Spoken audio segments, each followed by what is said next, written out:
I mean, there's more stuff going on at Disney now, behind the scenes. Absolute disaster. I mean, it's not even behind the scenes now, it's public. There's another activist investor involved. There's another person making a proxy fight. So it's not just Nelson Peltz, it's also Blackwell's Capital. Yep, Blackwell's Capital is now setting up with a proxy fight.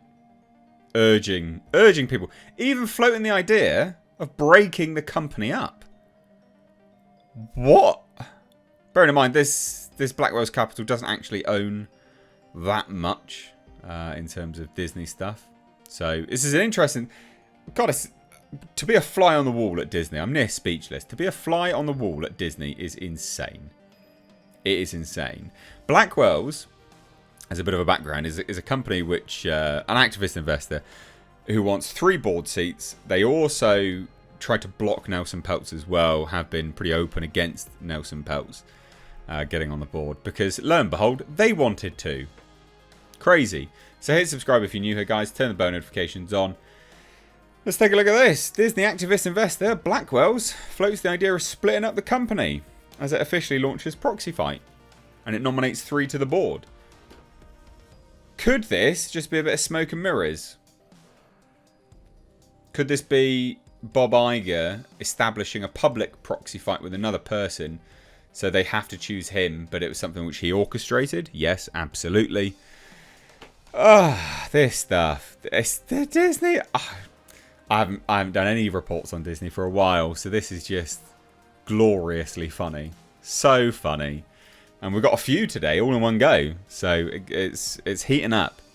And there'll be more by the end of the week, by the way, guys, because we've also got the earnings call. So this is all very strategic. We've had Elon Musk floating the idea of buying Disney, budging up with Nelson Peltz already, and now Blackwell's Capital's like, we're doing a proxy fight as well. All before the earnings call. Bob Iger's fucked. He is absolutely screwed. Anyway, so Blackwell's Capital today made its fight with Disney official, urging shareholders in a definitive proxy statement to elect its 3 nominees to the board of directors. And they say, and I quote, as the company navigates through a vast and novel opportunity set, offering a near limitless potential. Right, okay. So what do they say? The purpose of our campaign is simple. We want to ensure that Disney has the right collection of minds around the boardroom table, working constructively together to make decisions that will benefit all shareholders for decades to come. It's pretty much what Nelson Peltz wanted to do, but alright. The firm is opposed to Nelson Peltz, whose Trian Partners is also taking on the Disney board in what is officially now a 3-way fight. Probably not the kind of threesome Bob Iger is used to. Bob claims the company hasn't... claim the company hasn't delivered for stockholders recently. Well, I mean, they're right, though. They're telling the truth. Where's the dividend for shareholders, stockholders? Where is it? Where's the dividend? There isn't one. That's where it is.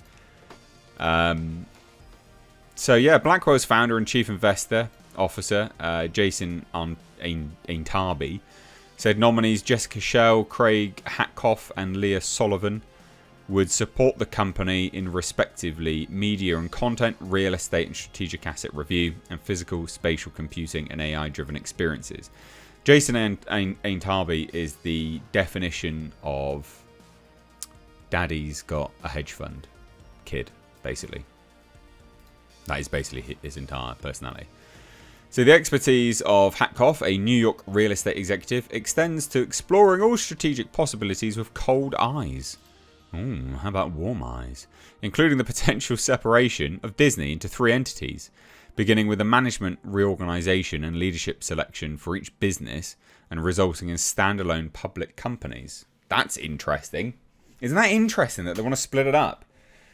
Isn't that essentially what Bob Iger wanted to do? This is why I think This is why I think it might be something that Bob Iger's orchestrating, because that's literally something he said he wanted to do. Split the companies up. Why? So they could sell them. Conspiracy hats coming on now. It's just a mild thought anyway. So Disney may simply be too complex for any one successor to Mr. Iger to manage holistically. And Blackwell's believes that it is the responsibility of the board to oversee these types of analyses in the ordinary course.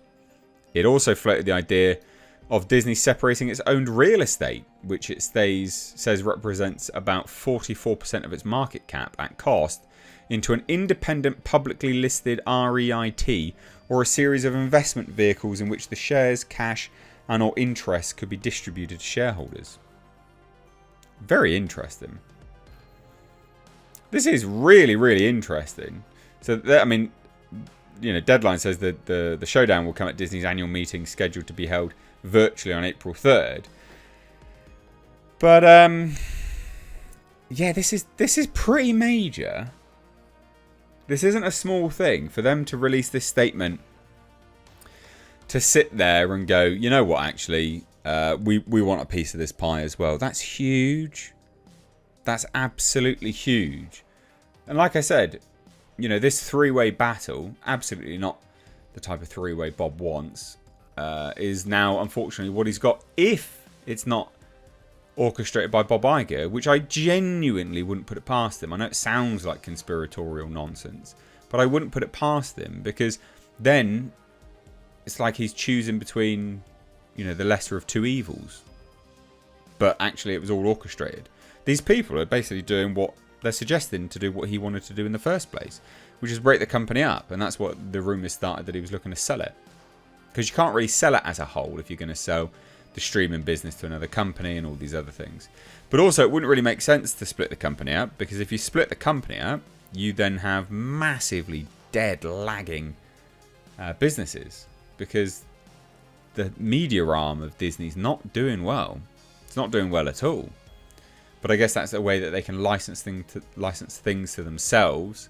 You know, oh, we've got this company that deals with the media IP, we own that, but we can license it to another company which can then fund the media IP. License holders. Interesting ways to do it. It's just a way to wash money. But this is huge. So now, Disney has a battle on three sides, or two sides. It's a three-way battle.